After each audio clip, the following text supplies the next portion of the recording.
Сайн мэцхан үзэгчдээ та бүхний гэр бүл дүнтэй зөвлөгөө өгдөг жаргалын төгөл нэвтрүүлэг маань шинэ дугаар эхэлж байна. Тэгэхээр манай өнөөдрийн зочноор манай уламжлалт зочин Өөлөө их оюуны бадрах төвийн тэргүүн гэр бүл судлаач Наранжи агч маань оролцож байна.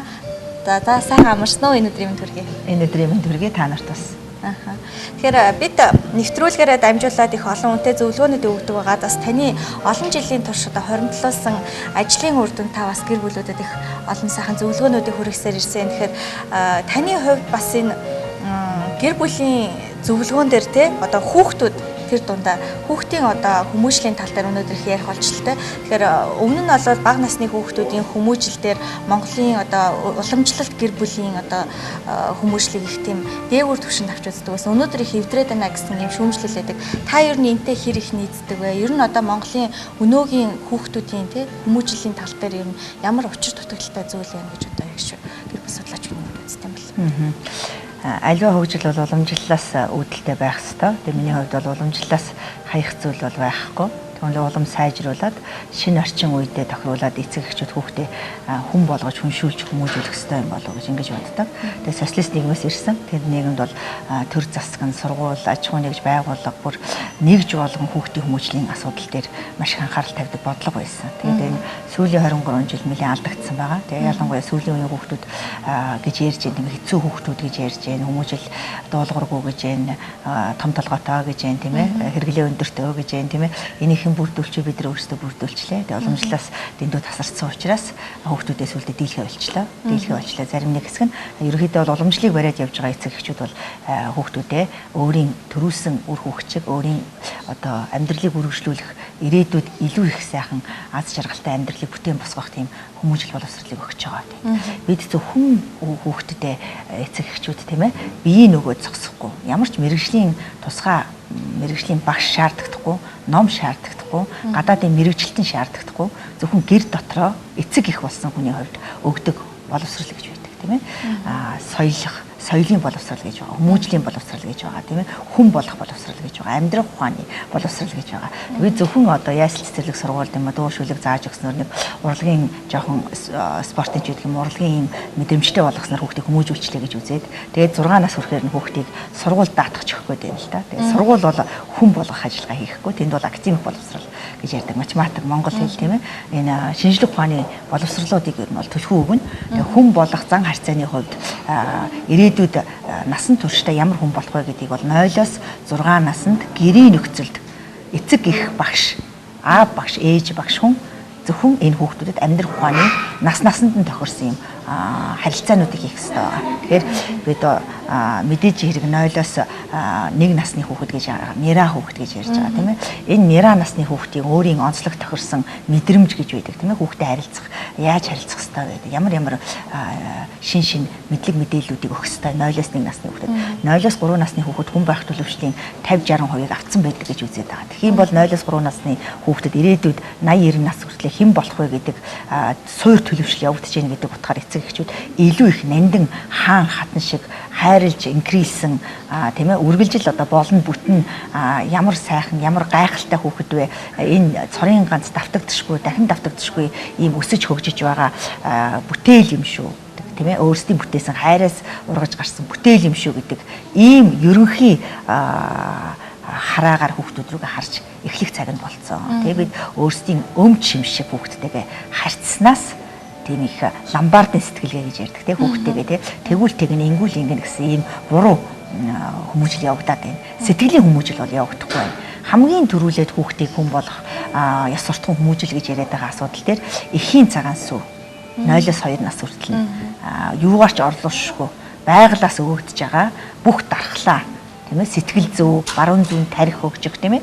Тэр ихтгэл бүр ихийн хэвлий дотор 9 сар 10 сарын туршид тээх явцад хүүхдийн тарих зөвхөн хөгжиж явах явцад их амар амгалан орчинд ээж хүн хүслэнт хүүхдийг тээж ийн гэсэн энэ бодол санаа хүүхдийн ирээдүйн төлөвшөлд нөлөөлдөг. Дараа нь 6 сар хүрэхэд нь аав нь тэр ихийн хэвлийд байгаа хүүхдтэй ажилласаа орой ирэх бүртээ өглөө ажилдаа явах бүртээ тэр хүүхдийн хэвлийд байгаа хүүхдэд ээжээр нь дамжуулж одоо харьцах хэрэгтэй. ээж чагнаж хүүхдэд дамжуулж байгаа тийм ээ хүн холбоотой гэдгийг мэдж байгаа. Тийм учраас их амар амгалан орчинд тийм ээ их хүсэж байна, хүлээж байна, хурдан гарч ирээсэ миний хүүхэд аав нь их санаж байна. Их сайхан ийм хөмсгтэй, ийм нүдтэй, ийм үстэй, ийм гартай, ийм бэр чадалтай, ийм охин үзэсгэлэнтэй, ийм хүү гараасаа гэдэг энэ дүрслэлийг аав хүн хүүхдтэй хэн хөвлөд байхаас нь энэ хүмүүжлийг олох хэрэгтэй. Энийг бол одоо хөндлөнгийн багш хүн очиод одоо ихийн тулгар битээ ээжтэй яриад авахгүй шүү дээ тий.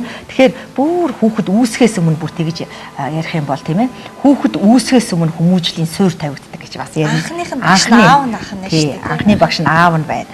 Тэгээд хүүхэд олохоос 6 сарын өмнө зөв инкрич хайрлсан үерхэл нөхрөлийн эцэг эхийн тийм ээ эцэг их болоход бэлтгэгдэж байгаа тэр үерхэл нөхрөлийн хүндэтгсэн тийм харилцаа хүүхдийн сүнсэн биеийг үүсгэдэг.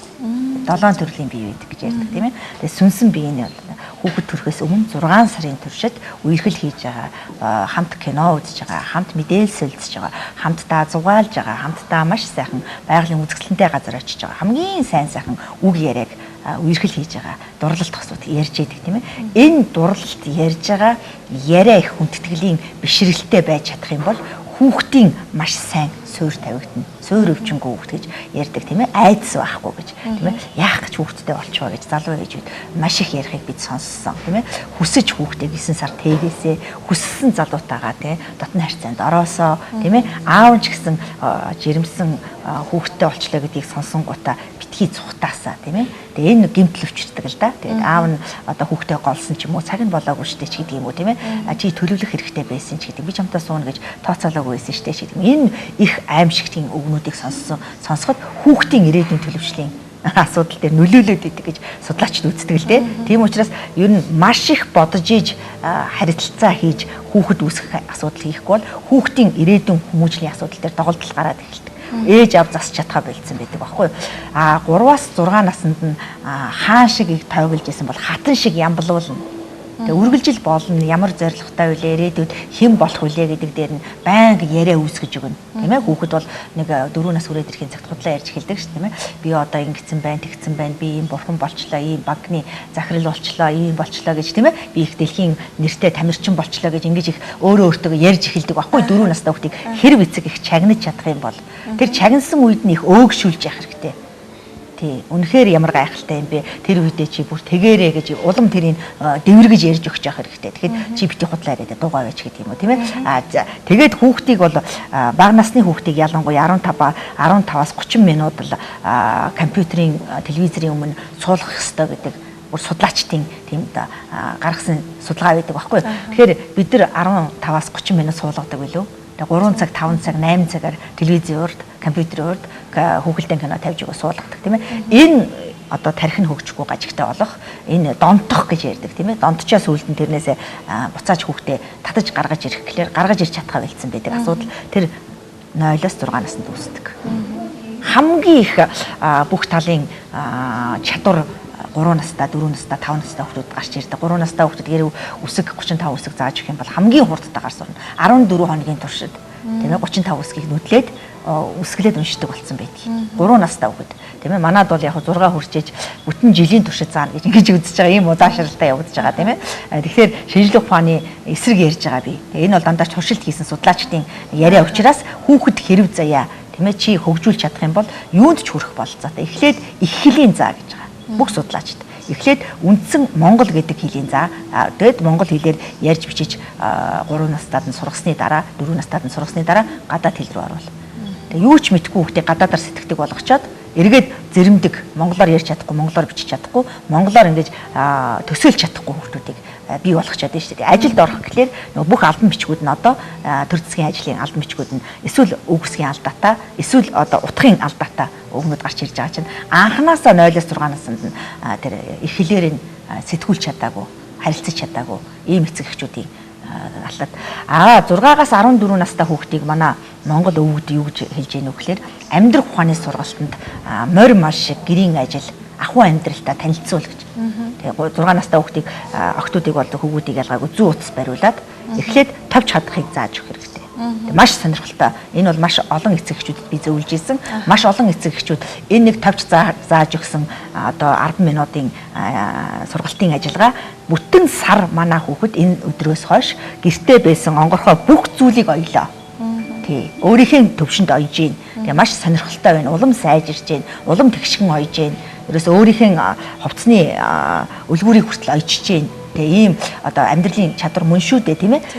Эцэг их хүн 6-аас 14 наснд нь хүүхдээ хэрв амьдрах ухааны хоол хийх, гэр зэвлэх, хувцас ойчих, тийм ээ. Ийм хэмжээний ажлуудыг хийлгээ сургацсан байх юм бол бие даацсан байдаг. 14 нас хүрсэн хүүхэд ээж аавын оролцоогүйгээр амьдрахад бэлэн болцсон байдаг байхгүй юу? Бараг эхнэр аав нөхөрт гарахад бараг бэлэн болчлаа гэсэн үг. Ирээдүйд ээж аав эхнэр нөхөр болоход бэлэн болгож чадсан 14 хүртэлх насны хүүхэдтэй ээж аавыг л бид жинхэнэ эцэг их гэж нэрлэдэг байхгүй юу? Жинхэнэ эцэг их мөн.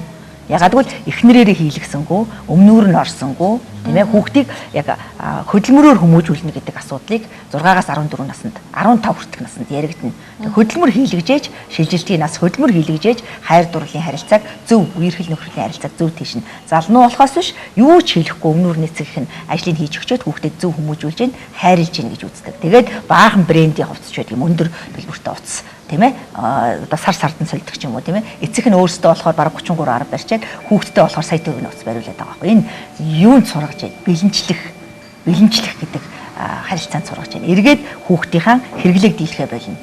Тэгээ ийм асуудлууд бол маш олон зөвлөгөө авч байгаа эцэг эхчүүдэд орж ирдэг, тийм ээ. Гэрээсээ юм хумсалж байна, эцэг эхийнхаа имийг хулгайлж байна. Энэ хаанаас сурсан? Энэ эцэг их өөрсдөө зааж өгсөн.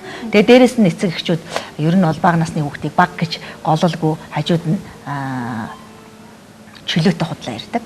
Тэгээ утсаар дуудсан тохиолдол, тийм ээ.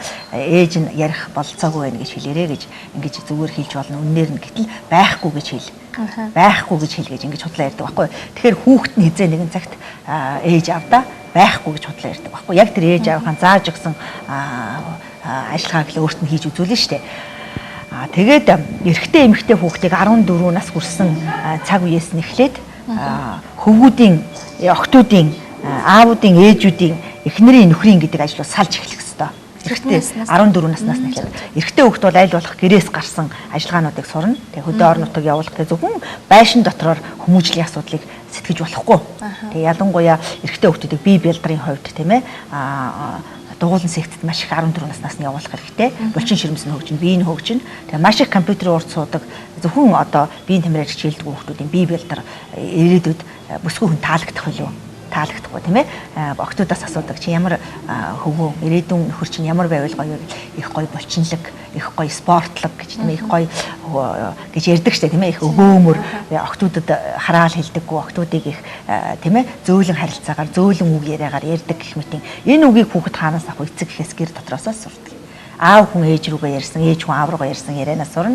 Тэгээ бүр цэцэрлэгийн насны хүүхдүүд маш их харгас хэрцгий. Тэгээ ээж аав нь өөрсдөө тэр хүүхдээ хүмүүжүүлж чадахгүй байгаа байхгүй. Очих болгонд бол айлын хүүхдийн гар хазчдаг, эсвэл нэг хүүхдийг түлхэж унгасан байдаг, гэмтээсэн байдаг. Тэгээд аав нь бүр гайхаад байдаг. Эсвэл ингээд өмдөө шуталчдаг.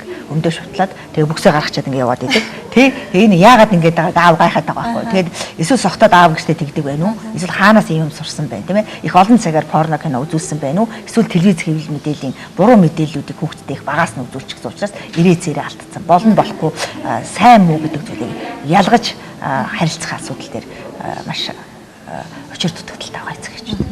Ер нь хүмүүсийн донд нэг юм явган монголчуудын донд нэг юм яриа байдаг шүү дээ. Одоо жишээлбэл эмэгтэй хүүхдийг 18 нас хүртэл янз нэг тийм үг хэлээ хэрэггүй, хатуу ширүүнээр харьцаа хэрэггүй. Эрэгтэй хүүхдийг болохоор 18 нас хүртэл сайн өмүүлжүүлчихэд ингээд задгаа тавьчих болно ч гэх юм уу тий. Эмэгтэй хүүхдийг болохоор 18 нас хүртэл ингээд сул тавьчаад тэрнээс хойш бол их чанга гараар хүмүүжүүлэх хэрэгтэй гэсэн. Нэг тийм явган яриа байгаа. 18 хүрээд тий 18 хүрээд охин хүүхдтэй байхгүй л дээ. Тэгээ гэртээ байхгүй л дээ. Тэгээ 16-аас 20 нас 22 насны хооронд охин хүүхдтэй байна. Маш их хатуу гараар явах хэрэгтэй. Хатуу гар гэдэг нь загнах биш, зодох биш. Тийм ээ. Маш их зодож болохгүй, загнаж болохгүй. Тэгсэн хэрнээ маш их хөдөлмөрөөр, маш их цэгцтэй нямба, маш их хөдөлмөрч болох. Тэгээ бүх талын эмэгтэй хазаих гэж ярьдаг. Тэгээ гэрийн доторх одоо тэр чинь их завтай үе шүү дээ тийм ээ. Завтай үе 18 хүртэлх насны хүүхдэд бол оюутан болоод бараг дуусах үе хүртэл 23 хүртэлх наснд эмэгтэй хүүхэд ирээдүйн ээж болоход л бэлтгэгдэх хэвээр. Орой нар жаргахад охин хүүхэд гэрлүүгээ яарч орж ирж явах хэвээр. Энд бол аав илүүтэй анхаарал тавих хэвээр. Тэгэхгүй бол охин хүүхдийг багаас нь байдаг юм уу тийм ээ. Их задгаа чөлөөтэй ийм маягаар өмнөр нь ороод эцэг эхчүүд нь өмнөр нь ороод өсгөх юм бол охин хүүхднийг эвдрэхээр хараа хяналтанд орж ирдэг.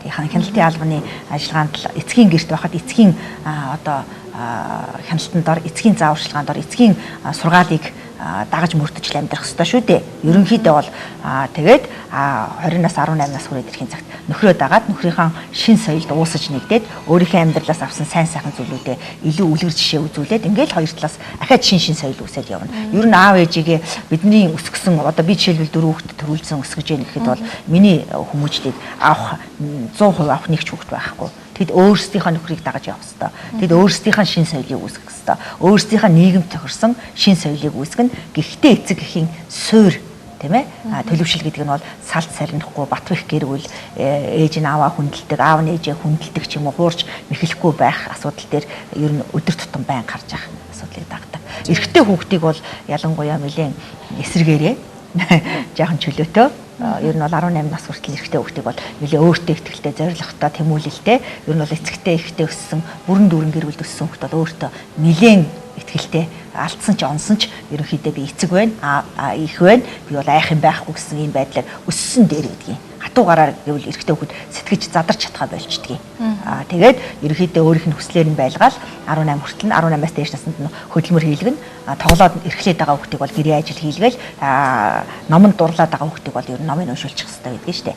Ер нь дуулуургүй загнаад байгаа бага насны хүүхдийг ч гэлээ гэсэн. Ер нь том хүүхдийг бол таванслаа баа өгч хэрэггүй л дээ тийм ээ. Бага насны хүүхэд ерөнхийдөө нэлээд зөрүүдэлдэг тийм ээ. Энэ бол ээжүүдийн нэлээд толгойн өвчин болсон байдаг. Дэлгүүрт ороод хашгирчдаг, тэрийгээ субуучдаг тийм ээ. Тэр үед нь яах хэрэгтэй вэ гэдэг. Тэр үед нь бол бид нар баруун гараараа ерөнхийдөө хонгон дээр нь зөрүүдийн цэг байдаг гэж үзээд байгаа. Тэрэн дээр нь эртний Ведийн сургаалдаг гэр бүлийн дөрвөн Аристотелийн дөрвөн гэр бүлийн шинжгээд тэгээд таван салаа боовч нэг ингэж хүчтэй чам цогтдгоо байхгүй юу?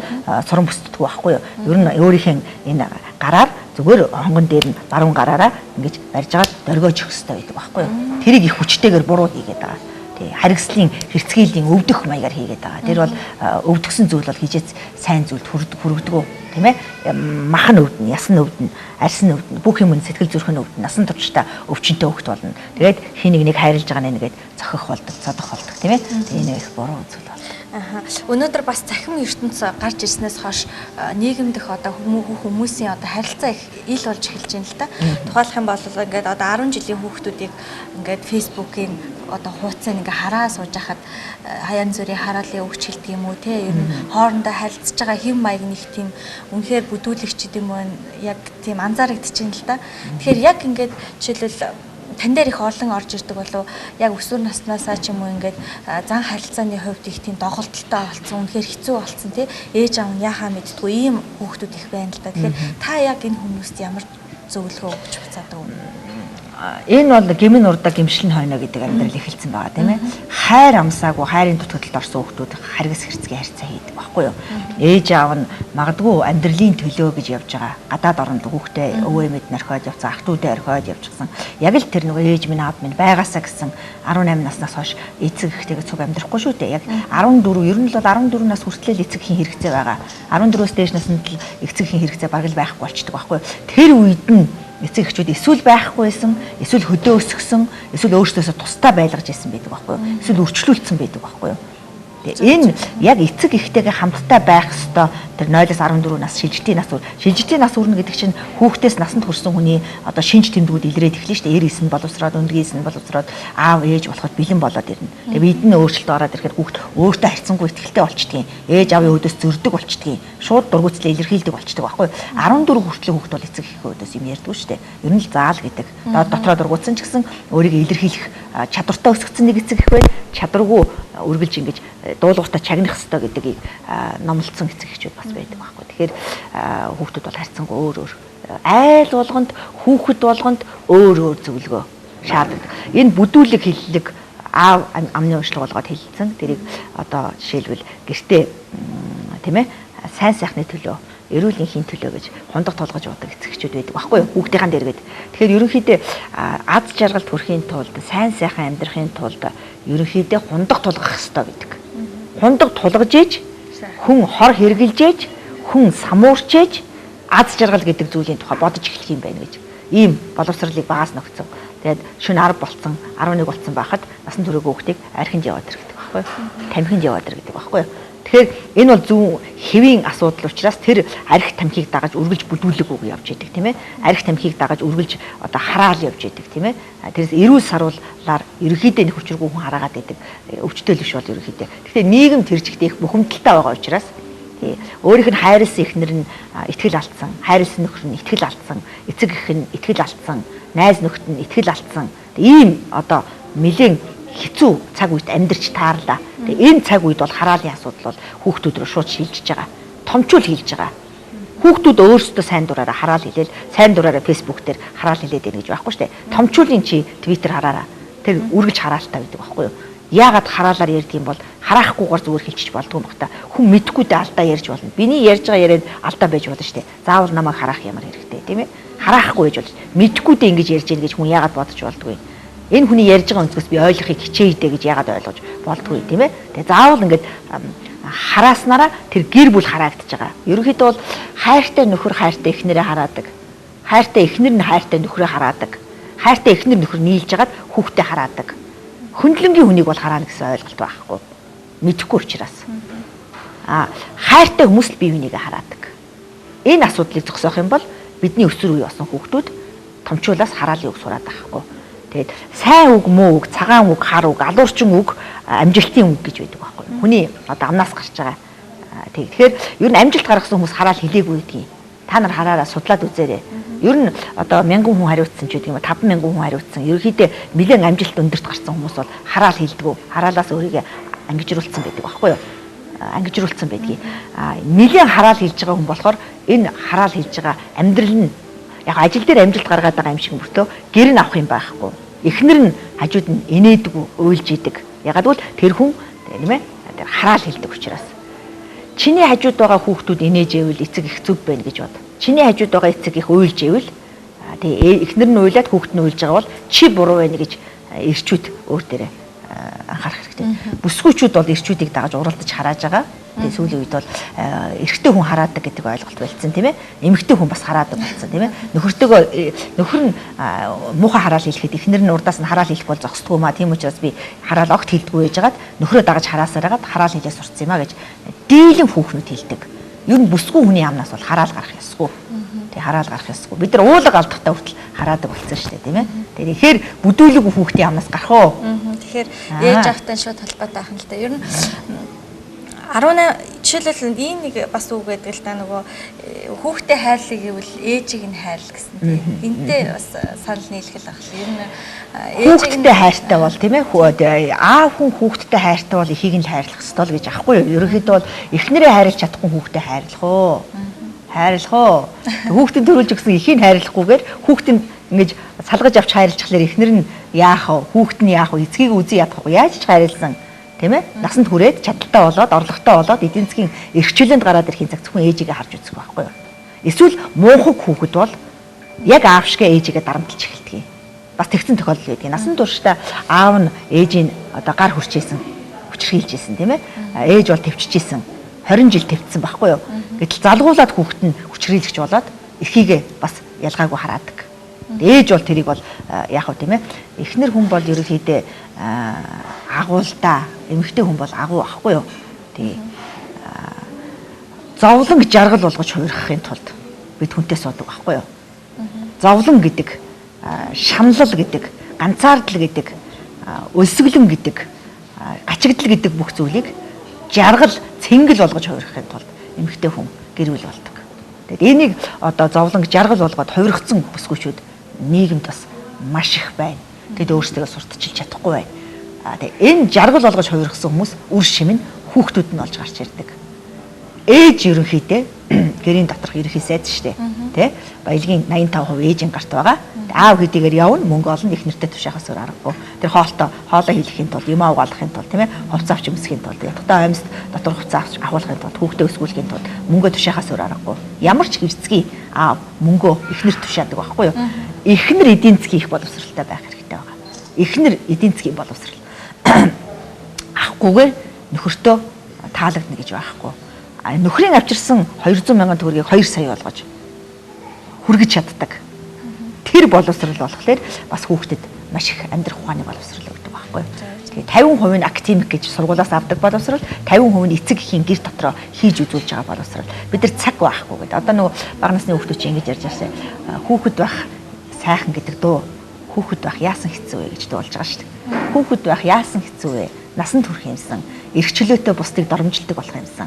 Эрх чөлөөтэй бусдыг дээрэмддэг болох юмсан. Хүүхэд байх яасан хэцүү вэ гэж ингэж 10 жилийн хүүхдүүдтэй би ярьдаг байхгүй юу. Тэгэхээр яг хүүхдийн асуудал гэж өнөөдөр ярьж хахад бидний томчуулын зохиосон дуу хүртэл бидний дурсамж би бол хүүхэд байхдаа их гоё дурсамж байгаа тий бидний дотор байгаа. Гэтэл одооны хүүхэд байх яасан дарамттай вэ? Хүүхэд байх яасан хэцүү вэ тийм ээ? Аав мөнгөөр хайрыг орлох гээд байна. Ээж мөнгөөр хайрыг өгөх гээд байна. Бид ээжтэйгээ зүгээр суух гээд байна. Тоглох гээд байна. Ээж мөнгө өгчүүл тийм ээ чамайг хайрлсан гэж үзэх гээд байна. Үгүй шүү дээ. Хүүхдэд тийм их мөнгө өгдөггүй. Хүүхдийн хажууд сууж өгөх хэрэгтэй. Хүүхдийн гараас нь барьж хөдөлцөж тоглох хэрэгтэй. Хүүхдээ аваад унган байгальд гаргах хэрэгтэй. Тийм ээ? Хүүхдээ тэрвэрлдэж унтах хэрэгтэй. Бид нар тийм зөвхөн ажлын төлөө төрсөн ийм робот биш байхгүй юу? Бид хайраас гарсан үр хүүхдүүдтэйгээ тоглохын тулд, хүмүүжүүлэхийн тулд ямар амьдрал гэж ямар сайхан бэ гэдгийг харуулахын тулд бид гэр бүл гэдэг үр хүүхэд гэдгийг төрүүлсэн байхгүй. Тэгээд энийг одоо манай ажил гэж ярьж байгаа эцэг эхчүүд бодолцож 30 минут хүүхдэд зориулж өгөөч. 30 минуттай хүүхдэд хэлсэн болгонд за гэж хэлж өгөөч. Хүүхэд ямар гайхалтай дуулууртай болох вэ? За гэж хэлж өгсөний төлөө хүүхэд ээжигээ сонсч эхэлнэ. Өөчлөөрэй миний хүү гэж хэлсний төлөө хүүхэд ээжээсээ өөчлөл гуйж эхэлдэг байхгүй. Бид хүүхдээсээ өөчлөл гуйж хийж үзүүлэх хэрэгтэй байна. Нэгэнт л хайрлж чадаагүй, хамт байж чадаагүй бол тийм ээ. Тэгээд мөнгө өгчөд, хувцас аваад өгчөд, дэвтэр ном аваад өгчөд нэг их юм хийцэн юм шиг битгий тийм ээ. Хүүхдийг басамжил тэр хүүхд чинь ээж аавтайгаа хамт байх хүсэлтэй, ярилцах хүсэлтэй, тоглох хүсэлтэй, хамт дуудуулах хүсэлтэй байгаа. Энэ хүслийг биежүүлж өгөх хэрэгтэй. Хүүхэд байх үед нь. Таны бас санхүүгийн асуудал дээр нэгэнт юу гаргаж ирснийх би бас асуучмаар байна л да. Хүүхдийг одоо нөгөө мөнгөтэй харьцахад нь ямар байдлаар хитэн наснаас нь эхлээд ер нь харьцуулбал зүгээр ээ. Одоо бага насны хүүхдүүдийг их мөнгөтэй харилцах, багаас нь одоо их мөнгөний үн цэнийг мэдрүүлэхийг хичээгээд ах шиг байна л да. Тэгэхээр яг хитэн наснаас нь эхлээд хүүхдийг мөнгөтэй харилцах боломж олох хэвээр мөнгөний үн цэнийг мэдүүлэхийн тулд ямар байдлаар харилцуулах зүгээр гэдэг. Ерөнхийдөө бол хүүхэд мөнгөө цуглуулад багасаа сурсан бол тэр 3 настайгаа ч вэ нүү 5 настайгаа ч вэ нүү мөнгө цуглуулаад сурсан байж болно. Гол нь хуримтлал үүсгэх, мөнгө цуглуулах ямар ашиг тустай вэ гэдэг үр шимийг хүүхдэд бид хизээч мэдрүүлдэг. Ганцхан мөнгө хадгалж байгаа дахиухан болгож аваад ээж аав дээрэмддэг байхгүй юу? Шаардлагатай учраас амьдралын төлөө гэж ингэж өөрийнх нь зориултын, өөрийнх нь тусгаалсан, өөрийнх нь одоо 14 нас хүрээд дугуй авахын тулд 15 нас хүрээд өөрийн гэсэн компьютертэй болохын тулд гэж хадгалаад тэр мөнгөний яг үнэнчээр тэр хүүхдэд зориулаад хадгалж чаддаггүй эцэг эхчүүд шууд дээрэмддэг тийм ээ. Энэ байдлыг зогсоох юм бол хүүхэд бол эдийн засгийн маш их боловсралтай болно.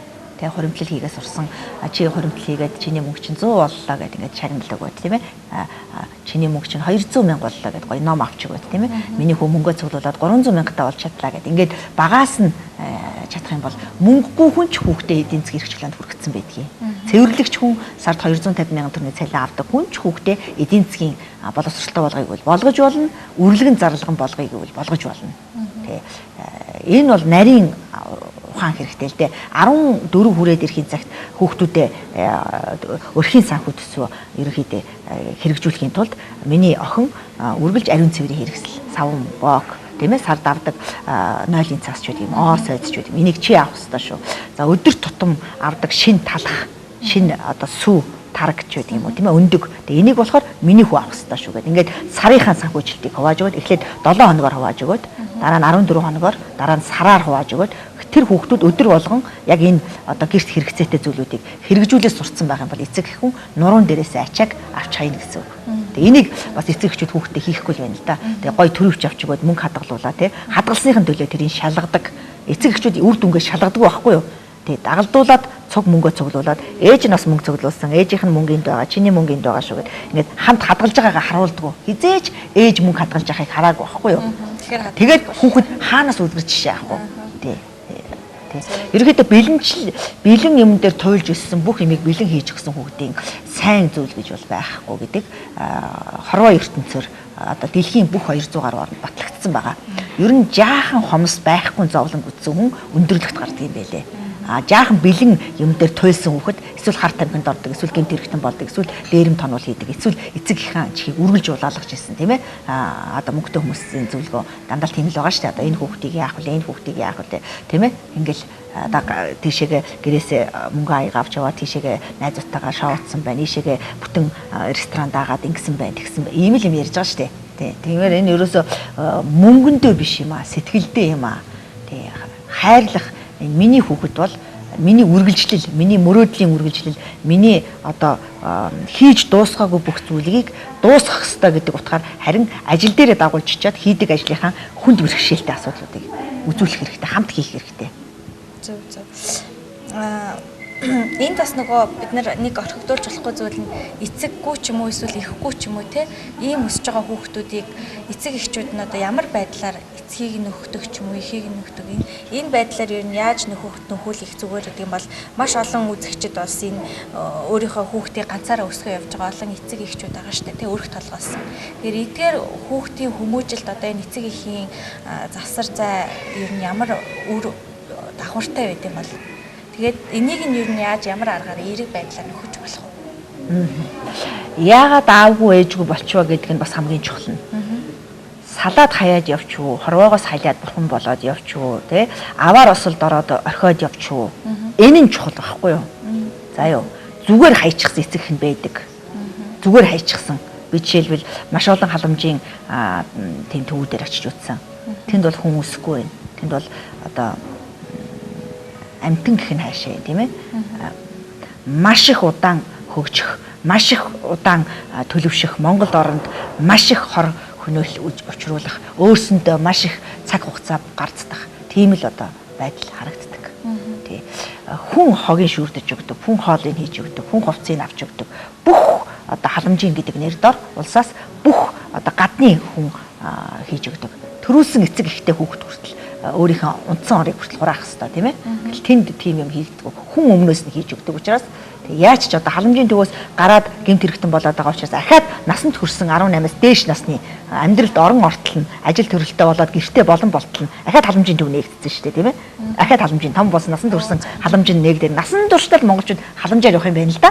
Тийм асамжийн газраар явах юм байна л да. Бид нар өөрөө сэтгэж чадахгүй юм байна л да. Тэгээ энэ бол төр зэгээс хэрэгжүүлж байгаа нэг хэсэгхэн цаг хугацаанд гал унтрааж өөрсдийгөө л аргалсан, өөрсдийгөө л одоо асуудал шийдсэн гэж хуурч байгаа л асуудал багхгүй юу. Тэрнээс хүн бол зовхол ёстой, хоолоо олж идэхийн тулд хөдөлмөртгөл ёстой, түүнийхээ хойноос уншиж судлах ёстой, түүнийхээ хойноос тэмцгэл ёстой.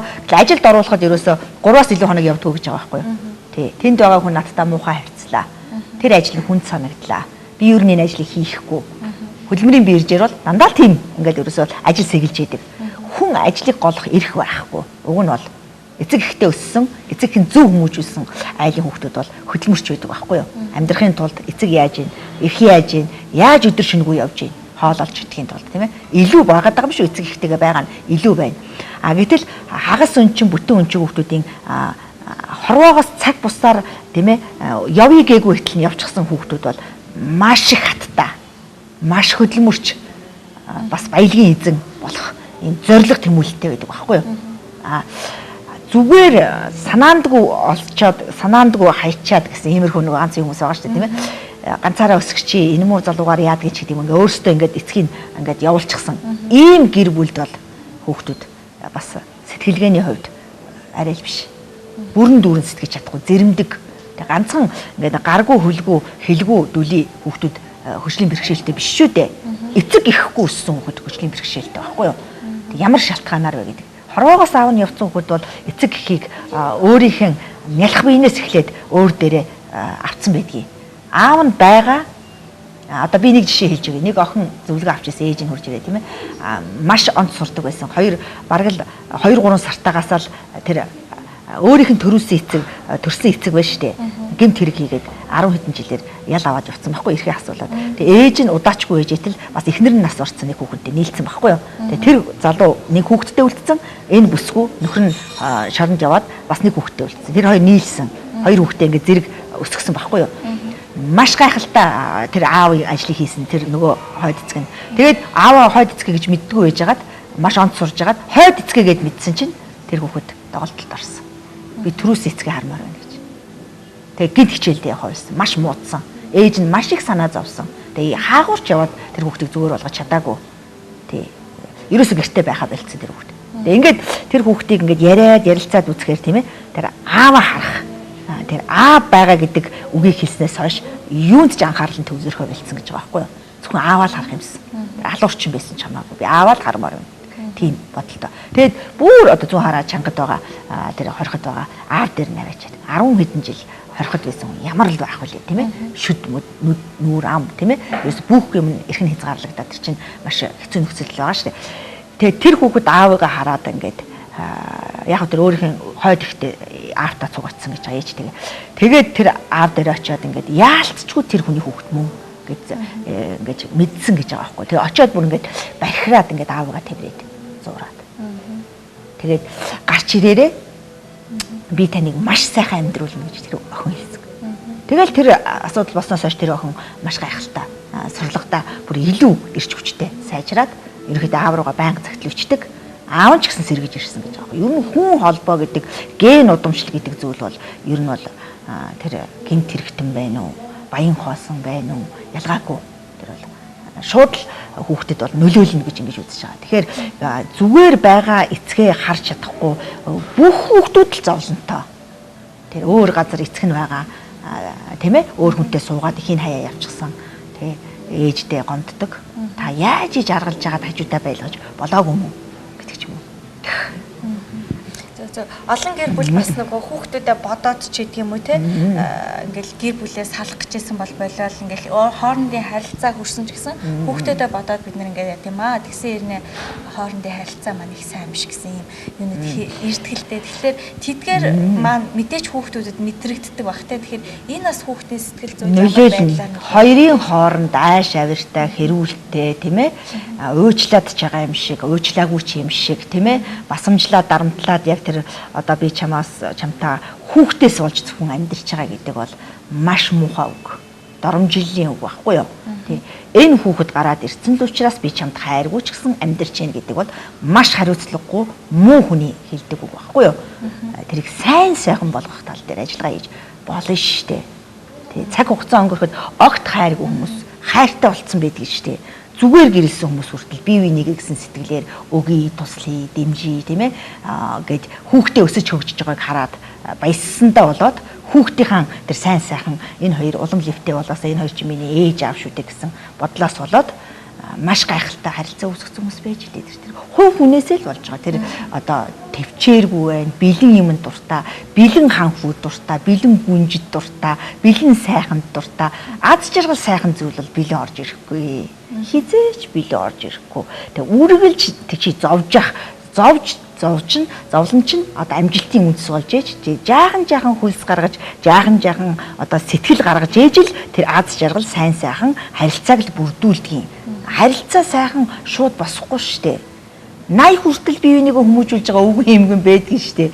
Тэр дуусахгүй гэдгийг ойлгохгүй байгаа байхгүй.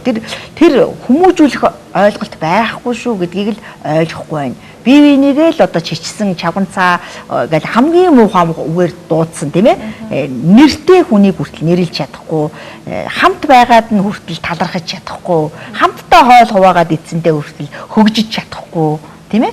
Энэ бас сэтгэлгээний тий одоо чи сэтгэлгээний 900 ирсэн штэ тийм ээ. Тэгэхээр энэ аль болох унш гэдэг чинь энэ байхгүй юу? Уншсан хүн хизээч юм байхгүй. Уншаагүй л учраас манай одоо ард түмэн залуучууд ялангуяа эцэг эхчүүд ялангуяа унших асар дургүй байна. Тий. Бидний яс ярилцлагын цаг маань түрээд өндөрлөж байл та. Тэгээд бас хамгийн сүүлд танд хэдэн хормыг үлдээ таны ганц би одоо хүмүүст зориулж байгаа нэг үйл ажиллагаа явуулж байгаа гэж сонслоо. Тэгэхээр энэ одоо яг ямар хүчтэй? Үнэхээр одоо Монголын нийгэмд бол ганц би хүмүүс их байгаа штэ. Нэг нэ олж чадахгүй байгаа тий. Тэгсэн ирнэ хүнтэй суух юмсан би хүүхэд гаргах юмсан гэсэн бодолтой их олон хүмүүс байдаг. Тэгээд энэ үйл ажиллагаа маань яг энд чиглэгдэж байгаа болов уу? Ямар юм үйл ажиллагаа юм бол? Тэгэхээр монголчууд их бүрэг ичимхийн нэр төрөө боддог. Монголчууд их сонин ард түмэн л дээ. Тэгээд дэлхийн бусад орнуудыг бодох юм бол одоо 100 жилийн өмнө 200 жилийн өмнө хөгжсөн ганц бие хүмүүсийг тийм ээ нүүр хагарах ажиллагаа хийж өгдөг юм нээлттэй тийм ажиллагаа хийдэг. Телевизийн нэвтрүүлэгч алга, тэнд нордог хүн чалга тийм ээ.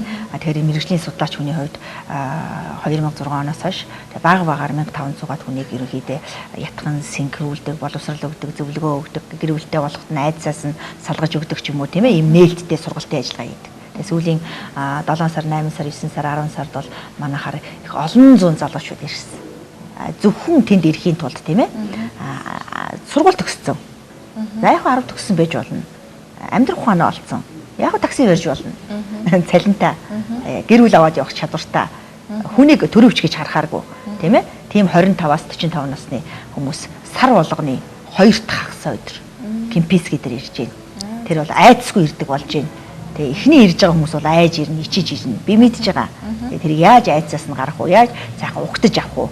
Хүн 2 удаа төрнө. Эхээс төрөхөд 1 удаа, хантай болоход 1 удаа төрдөг байхгүй юу? Хүн сэтгэл зүйн хувьд дахиж төрдөг байхгүй юу? Тэгээ тэр үед нь л одоо шинжих, сонгох тэр боловсролуудыг өхийг эцэг их үг нь хийх ёстой юм. Чи хүнтэй сууснаа уу? Сууснаа уу гэдээ асуух ш тийм ээ. Маянтай танилцах уу? Маянтай суух уу гэж ингэж авьяасч үзүүлэх ёстой байхгүй юу? Тэр хүүхнүүдийн тэр залуучуудын тийм юм үзүүлээгүй ээжж найзууд нь аав ээж нь ахан дүүс нь тийм ээ. Ганцын хүмүүсээр доромжилж тоглож байгаа юм уу?